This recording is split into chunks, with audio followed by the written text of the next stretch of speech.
Mes amis, bonjour, bonsoir. En fonction du lieu où vous recevez cette chaîne, cette vidéo, Charlie Info FR, je reviens avec une autre vidéo pour vous montrer la cruauté d'un régime. Un régime sans foi ni loi, des gens qui condamnent des jeunes personnes sans se soucier de leur avenir, sans cligner des yeux. Vous allez écouter le témoignage de cette jeune fille du MRC, de son parti politique MRC, de Maurice Kamto, qui témoigne de comment est-ce qu'elle a été happée, récupérée par la police après les marches de 2019 pour la contestation, n'est-ce pas, de la victoire, pour contester contre le vol de ce qu'ils ont appelé le vol de victoire de la victoire de Maurice Kamto. Juste pour ça, ils ont décidé de marcher. Et juste pour ça, on a décidé de l'arrêter, de l'incarcérer. Elle a fait 2 ans en prison et elle a été relâchée après avoir été condamnée à 3 mois avec sursis. Vous voyez un peu l'incongru. On doit dénoncer ce genre de choses parce que ce qui arrive aux autres peut nous arriver. On dénonce ce genre de choses et on dit que non, c'est pas normal, ça c'est pas des choses qu'il faut faire. Ça doit s'arrêter.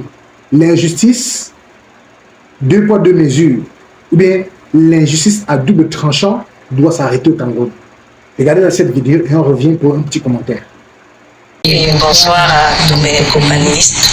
Je vais peut-être aussi adresser un bonsoir républicain à mes camarades encore embastillés dans les prisons du Cameroun, notamment à la prison centrale de Bodengui. Je salue Olivier Bimonissac, le professeur Alain Fouquet.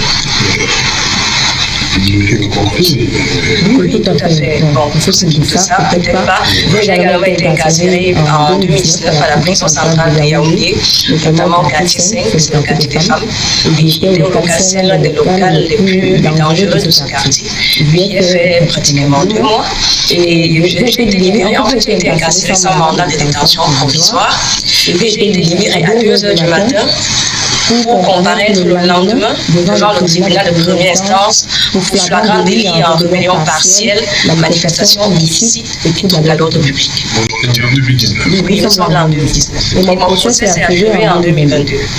J'ai été condamné à 3 mois d'emprisonnement avec sursis. J'ai 2 ans, je pense. Voilà. Donc, vous avez écouté le témoignage de la dame. Apparemment, c'est une jeune fille qui a de l'agnac, qui a du courage, qui s'exprime bien en français et qui a l'air d'avoir la tête sur ses épaules. Dites-moi, de vous à moi, est-ce que cela est normal d'incarcérer des gens, de les envoyer en prison pour plus de 2 ans sans avoir un mandat d'arrêt dressé contre ces personnes? Et pour des raisons que la dame a citées. Rébellion et le reste. Juste parce qu'elles ont marché pour demander qu'on puisse, pour réclamer la victoire de Maurice Kamto. Aussi simple que ça. Dites-moi ce que vous pensez, likez, partagez, n'oubliez pas de souscrire, laissez-nous un commentaire si ça vous arrange. Merci beaucoup, à la prochaine.